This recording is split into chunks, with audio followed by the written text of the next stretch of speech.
Hello. Hello sir, ഒരു കാര്യം എനിക്ക് മനസ്സിലായി. എന്താ? നിങ്ങളാണ് അസാദുള്ള ബേക്കുന്ന. ശരിക്കും നിനക്ക് ആ കാറിന്റെ കാര്യത്തിൽ എത്ര താല്പര്യമുണ്ടെന്ന് അറിയാൻ വേണ്ടിയാണ് ഞാൻ നിന്നോടൊന്നും പറയാഞ്ഞത്. അകത്തേക്ക് വാമനെ, നിനക്കൊരു സർപ്രൈസ് ഉണ്ട്. Welcome to my real home. ചിലർക്ക് അവരുടെ വീട്ടിലെ ബെഡ്റൂമും ബാത്റൂമും ഒക്കെ ആയിരിക്കും ഇഷ്ടം.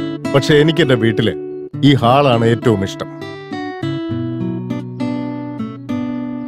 അതാ എന്റെ ഭാര്യ സരോജ. അവളൊരു പാവമായിരുന്നു. അതുകൊണ്ട് ദൈവം അവളെ നേരത്തെ അങ്ങ് വിളിച്ചു. അവള് പോയി കഴിഞ്ഞപ്പോ ഞാൻ തനിച്ചായിടോ. ഞാനും അവളും പോയി കഴിയുമ്പോ എനിക്കും അവൾക്ക് ഒത്തിരി ഇഷ്ടമായിരുന്ന ആ കാറിനൊന്നും സംഭവിക്കാൻ പാടില്ല. ആ ഒരൊറ്റ കാരണം കൊണ്ടാണ് അത് ഓടിക്കാതിരുന്നത്. അത് സ്വന്തം മോനെ പോലെ നോക്കുന്ന ഒരാളെ ഞാൻ അന്വേഷിക്കായിരുന്നു. അപ്പോഴാ താൻ വന്നത്.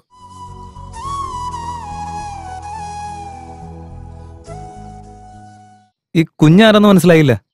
അതെന്റെ മകനാ. മകനോ? പിന്നെ തനിച്ചാണെന്ന് പറഞ്ഞ എന്താ? യെസ്, പക്ഷെ അവൻ ഉള്ളതും ഇല്ലാത്തതും ഒക്കെ ഒരേപോലെയാ. ആ ചർച്ചിന്റെ അടുത്തുള്ള ഒരു സ്ട്രീറ്റിലെ അവിടെ അവൻ എന്റെ അടുത്തേക്ക് വരികയില്ല, ഒരു ഫോൺ പോലും ചെയ്യില്ല. കാശിനോടുള്ള താല്പര്യം അവന്റെ അച്ഛനോടില്ല. ഞാനും അത് വിട്ടു. കാരണം ഈഗോ, ആറ്റിറ്റ്യൂഡ്, എക്സെട്രാ എക്സെട്രാ.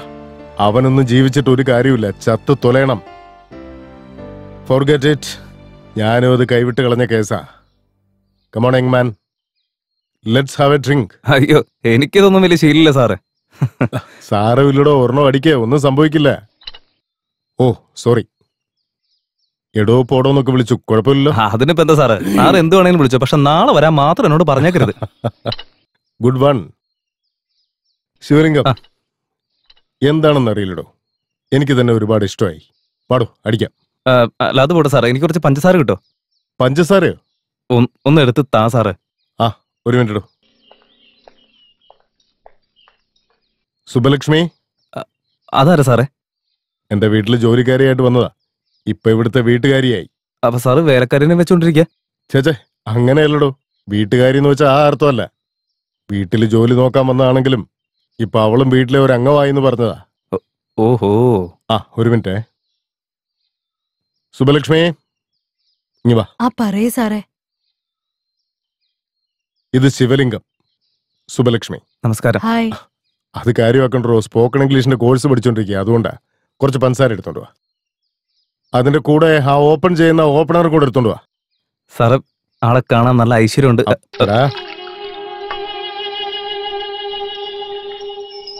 നീ ഇങ്ങനെ അടിക്കുന്ന ഈ വിസ്കി കമ്പനിക്കാരൻ കണ്ട അവൻ സൂയിസൈഡ് ചെയ്യും. വേറെ നിവൃത്തിയില്ല സാറ്. എന്റെ അമ്മയുടെ ഡെലിവറി കുറച്ച് ബുദ്ധിമുട്ടായതുകൊണ്ട് ഞാൻ കുറച്ച് മാനുഫാക്ചറിംഗ് ഡിഫക്റ്റോടുകൂടിയാണ് ജനിച്ചത്. അതുകൊണ്ട് എനിക്ക് ഇങ്ങനെയുള്ള ശീലങ്ങളൊന്നും ഇല്ല. നന്നായി വരട്ടെ. സാറിനോട് അങ്ങനെ സംസാരിച്ചതിന് ശേഷം സീരിയലിൽ വരുന്ന ഹീറോയിൻസിനെ പോലെ ഞാൻ ആകെ ഇമോഷണൽ ആയിപ്പോയി. എന്താണെന്നറിയില്ല, അസാദുള്ള ബേഗ് സാറ് എന്റെ മനസ്സിലങ്ങ് കയറി പറ്റി. അങ്ങനെയാണോ? അയ്യോ, ഞാനിപ്പോ ഒരുപാട് ദൂരത്താണല്ലോ, എന്താ ചെയ്യാ? അതെന്താന്ന് വെച്ചാ എന്റെ അനിയന്റെ മോനുണ്ടല്ലോ, അവനെ ഇപ്പൊ ഹോസ്പിറ്റലിൽ അഡ്മിറ്റ് ചെയ്തിരിക്കുക. അതുകൊണ്ട് ഇന്ന് എപ്പോഴാ വരുന്നെന്ന് പറയാൻ പറ്റത്തില്ല. നാളെ ഉറപ്പായിട്ട് ഞാൻ കടയിൽ കാണും. വന്നോ, കുഴപ്പമില്ല. എന്റെ ഒരു പരിചയക്കാരനാണ്, അയാൾക്ക് കുറച്ച് പൈസ കൊടുത്ത് തീർക്കാണ്ടായിരുന്നു മോനെ. ഇപ്പൊ എന്റെ മറിക്കാനില്ല, അതാ ഇങ്ങനെയൊക്കെ പറഞ്ഞു ഒഴിവാക്കിയേ. അല്ല, അതിന് നീ എന്തിനാ മോനെ ഞെട്ടിയേ? ഇല്ല, ഷോക്കൊന്നുമില്ല. അല്ല, മോൻ ഫോൺ ചെയ്തപ്പോ എന്തോ പ്രധാനപ്പെട്ട കാര്യം പറയാണ്ടെന്ന് പറഞ്ഞു. എന്താ മോനെ അത്? അത് വേറൊന്നുമല്ല, ചേട്ടൻ എന്നെ വിളിച്ചിട്ട് അത്യാവശ്യമായിട്ട് എന്തോ പറയാനുണ്ടെന്ന് പറഞ്ഞില്ലേ, അതുകൊണ്ട് വന്നതാ. അതൊക്കെ ഞാൻ പറയാൻ മോനെ. ആദ്യം നിന്റെ കാര്യം എന്താന്ന് പറ. ആദ്യം ചേട്ടൻ പറയുന്നേ. അതല്ല, മോൻ പറ. ചേട്ടൻ തന്നെ പറ. അത് പറ്റില്ല, നീ പറ.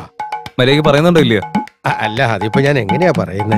ആരുടെ ദൃഷ്ടിദോഷാണെന്ന് അറിയില്ല. കടയിൽ വലിയ കച്ചവടമൊന്നും ഇല്ല മോനെ. എനിക്ക് നീ ഒരു 3000 രൂപ കടം തരുമോ? എന്താ? മനുഷ്യരുടെ കഞ്ഞി കുടിച്ച് പോകാൻ വകയില്ല. അപ്പൊ എന്റെ അടുത്ത് കുഴിമന്തി ചോദിക്കുന്നു. ഇത് എന്റെ ഫ്രണ്ടിന്റെ വീടാണ്, പേര് നാഗരാജ്യോ. നമസ്കാരം ചേട്ടാ. എടാ, എന്തായാലും വന്ന് 10-ാം തീയതിക്ക് മുമ്പ് വരണ്ടായിരുന്നോ? ഇപ്പോഴല്ലേ ഒരുത്തൻ കാശ് മേടിച്ചോണ്ട് അങ്ങോട്ട് പോയത്. ചേട്ടാ, ഇന്നലെ അവൻ കാശ് വെച്ചേ. എന്റെ ഫ്രണ്ടാ ശിവലിംഗം എന്ന പേര്. ഒരു ഓട്ടോ വാങ്ങിക്കാനായിട്ടാ ഞാൻ ഇന്നലെ ചേട്ടനെ വിളിച്ചപ്പോ പറഞ്ഞിട്ടുണ്ടായിരുന്നല്ലേ. ഓട്ടോയിലുള്ള കാറാ? എന്റെ പൊന്നു മോനെ, നമ്മുടെ സിറ്റിയിൽ നടക്കാനുള്ള സ്ഥലം പോലും ബാക്കിയില്ല. അതിന്റെ ഇടയ്ക്കൂടെ നീ എങ്ങനെ കാർ ഓടിക്കാനാ? സാറ് വേണേ കണ്ടോ സാറ്. ഓടിക്കാൻ പറ്റില്ലെങ്കിൽ അത് ഓഫ് ആക്കിയിട്ട് അതിൻ്റെ ഉള്ളിൽ വെറുതെ ഇരിക്കും ഞാൻ. വേറെ എന്ത് ചെയ്യാനാ സാറ്? ഒരുപാട് പ്രതീക്ഷയോടുകൂടി വന്നതാ. ഇൻട്രസ്റ്റ് 1% കൂടുതലായാലും കുഴപ്പമില്ല, പക്ഷെ കാശില്ലെന്ന് മാത്രം പറയരുത് സാറ്. ആയിക്കോട്ടെ. ഒരു ദരിദ്രവാസി കുറെ നാളായിട്ട് കുറച്ച് കാശ് തരാനുണ്ട്. അതിന് ഞാൻ മേടിച്ചു തരാം. വാ.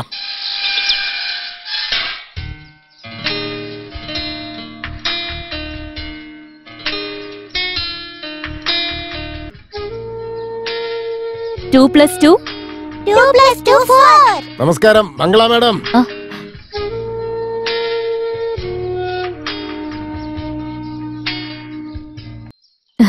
നമസ്കാരം സർ. സാർ എന്തിനാ ഇവിടേക്ക് വന്നേ? കാശ് വാങ്ങാനായിട്ട് നിങ്ങൾ ഞങ്ങളെ അന്വേഷിച്ച് വരും. കാശ് കിട്ടിക്കഴിയുമ്പോ ഞങ്ങൾ നിങ്ങളെ അന്വേഷിച്ച് വരണമല്ലോ. അയ്യോ, അത് കഴിഞ്ഞ ആഴ്ച അത്ര സുഖമില്ലായിരുന്നു, അതുകൊണ്ടാ വരാൻ പറ്റുന്നെ. സുഖമില്ലെങ്കിൽ എന്താ ഒരു ഫോൺ ചെയ്ത് പറഞ്ഞൂടെ? അല്ലെങ്കിൽ ഞാൻ ഫോൺ വിളിക്കുമ്പോ എടുത്തൂടെ? ഞാനായതുകൊണ്ട് സാരമില്ല. ഇതേ സ്ഥാനത്ത് വേറെ എവനെങ്കിലും ആയിരുന്നെങ്കിൽ അവൻ നിന്നെ എന്ത് ചെയ്യുമെന്ന് പറയാൻ പറ്റുമോ? കൊച്ചേ, ഇവൻ എനിക്ക് അറിയാവുന്നൊരു പയ്യനാ, നാഗരാജൻ. ഇവന്റെ ഫ്രണ്ടാ ശിവലിംഗം. ഞാനിപ്പോ ക്ലാസ് എടുക്കായിരുന്നു. എന്തുണ്ടെങ്കിലും വൈകുന്നേരം സംസാരിക്കാം. കാശ് ചോദിക്കാൻ വരുമ്പോ ക്ലാസ് എടുക്കുന്ന കാര്യം പറഞ്ഞിട്ട് എന്താ കൊച്ച കാര്യം? കൊച്ചേ, എനിക്ക് ഇവനൊരു 20,000 രൂപ കൊടുത്തേ പറ്റൂ. ഇപ്പൊ തൽക്കാലം എന്റെ വേറെ കാശില്ല. നീ എന്റെ കയ്യിൽ നിന്ന് വാങ്ങിച്ച കാശ് ഇപ്പൊ എനിക്ക് തന്നേക്ക്. ഞാൻ ആ കാശെടുത്ത് ഇവന് കൊടുത്തേക്കാം. ഒരാഴ്ച സമയം തന്നാ മതി, ഞാനത് തിരിച്ചു തരാം. എന്തോന്ന് ഒരാഴ്ച? കഴിഞ്ഞ മാസം പലിശ പോലും തന്നിട്ടില്ല. ഈ 15-ാം തീയതി ആകുമ്പോ 2 മാസമാവും. അങ്ങനെ ഇരിക്കുമ്പോ ഒരാഴ്ച കൊണ്ട് നീ എങ്ങനെ 20,000 തരുന്നേ? എന്റെ കൊച്ച, ഇങ്ങനെയൊക്കെ ചെയ്യാൻ നിനക്ക് നാണോ മാനമൊന്നുമില്ലേ? മറ്റുള്ളവരെ പോലെ എന്തെങ്കിലും നാണം കെട്ട പരിപാടി ചെയ്യാൻ നിനക്ക് പറ്റില്ല. കാരണം നീ ഒരു പെങ്കൊച്ച. എന്താ മോളെ ഒരു ബഹളം? നിങ്ങൾ ആരാന്ന് അറിഞ്ഞാ കൊള്ളാം. ഞാൻ ഇവിടുത്തെ ഹെഡ് മാസ്റ്റർ. ആദ്യം ആ കൊച്ചിന് ശമ്പളം കൂട്ടി കൊടുക്ക. പലിശക്ക് പണം വാങ്ങിച്ചിട്ട് ഇതുവരെ പലിശ പോലും തന്നിട്ടില്ല. സാരമില്ല സാറ്, ഞാൻ പൈസ വേറെ ഉടനെ അറേഞ്ച് ചെയ്യാം. എടാ, നിനക്ക് വേണ്ടെങ്കിൽ വേണ്ട, പക്ഷെ എനിക്ക് വേണ്ടേ? നിങ്ങളെന്ന് പറയുന്നു കേട്ടല്ലോ. എടാ, കാശ് നീ വേണമെന്ന് പറഞ്ഞിട്ട് ഇപ്പൊ എന്താ മാറ്റി പറയുന്നത്? ക്ലാസ് കഴിഞ്ഞിട്ട് കാശിന്റെ കാര്യം സംസാരിക്കാലോ. കാശ് എന്നാ പിന്നെ സംസാരിക്കേണ്ട കാര്യമില്ലല്ലോ. അത് ശരിയാണ്. എന്നാ പിന്നെ നിങ്ങൾ അവരുടെ അടുത്ത് തന്നെ സംസാരിച്ചോ. കാശ് താ കൊച്ചേ, ഇല്ലെങ്കിൽ അങ്ങേരുടെ കയ്യിൽ നിന്ന് വാങ്ങിച്ചതാ. ചേടാ, കാര്യം അന്വേഷിക്കാൻ വന്നതിന്റെ തലയിൽ സകല പണിയും കൂടെ ഇടുവാണ്. ഞാൻ പോവാ. അങ്ങേര് പറഞ്ഞ കേട്ടില്ലേ? എന്താ കൊച്ച ഇത്? പെണ്ണ് കാണലിൽ നിൽക്കുന്ന പോലെ തല കുനിച്ച് നിന്നാൽ എങ്ങനെയാ? എന്തെങ്കിലും ഒന്ന് പറ. നാളെ വാ ചേട്ടാ, എന്തായാലും തരാം. എടാ, നീ കേട്ടില്ലേടാ? ഞാൻ എത്രയ്ക്ക് ഒച്ച വെച്ച് ചോദിച്ചിട്ടും അതൊന്നും വകവെക്കാതെ ആ കൊച്ചു ശാന്തമായിട്ട് മറുപടി പറയുന്നത് കേട്ടില്ലേ? വാക്കിന് മാറ്റില്ലല്ലോ. ഞാൻ എന്നെ തന്നെ പണയം വെച്ചിട്ടാണെങ്കിൽ അതങ്ങ് തരാം. കേട്ടോടാ, ആർക്കോ ലോട്ടറി അടിക്കാൻ പോകുന്നു.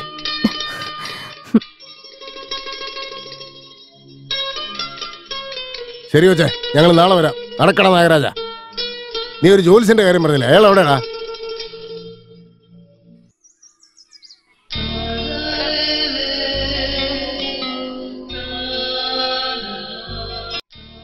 ഇന്ന് ആരെയാണ് ഞാൻ കണി കണ്ടതെന്ന് അറിയില്ല.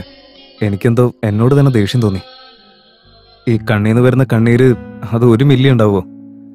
പക്ഷെ അത് നമുക്ക് തരുന്ന വേദനയുണ്ടല്ലോ, അത് നമുക്ക് താങ്ങാൻ പോലും പറ്റില്ല. ആരോടെങ്കിലും ഒന്ന് മനസ്സ് തുറന്ന് സംസാരിക്കാൻ തോന്നി. അതുകൊണ്ടാ ഇവിടേക്ക് വന്നേ.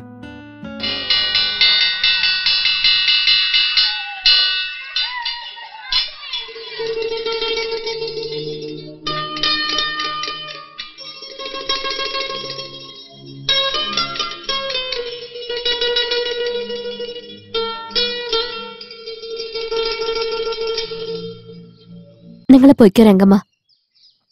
മാഡം, ഒരു മിനിറ്റ്. ഞാൻ കുറച്ചു മുമ്പ് വന്നിരുന്നില്ലേ? ശിവലിംഗം എന്നാ പേര്.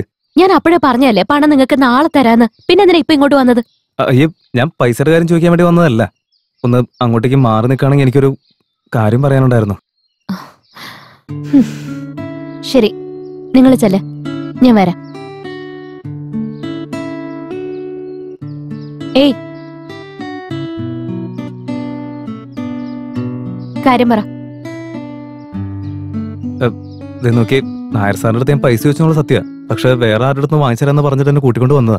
പക്ഷെ അയാൾക്ക് കൊടുക്കാനുള്ളത് ഒരു പെൺകുട്ടിയാണെന്ന് സത്യമായിട്ട് എനിക്ക് അറിയില്ലായിരുന്നു. അറിഞ്ഞിരുന്നെങ്കിൽ ഞാൻ വരുമായിരുന്നില്ല. ദൈവത്തെ ഓർത്ത് എന്നോട് ക്ഷമിക്ക്. ഞാൻ കാരണം നിങ്ങൾ വെറുതെ കരഞ്ഞില്ലേ?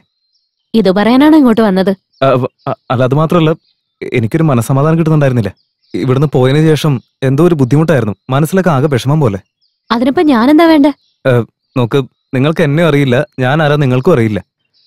പക്ഷെ എനിക്കൊരു റിക്വസ്റ്റ് ഉണ്ട്. നിങ്ങൾ ഈ പൈസ എടുക്കണം, എന്നിട്ട് ഈ പൈസ അയാളുടെ മുഖത്ത് കൊണ്ട് വലിച്ചെറിയും.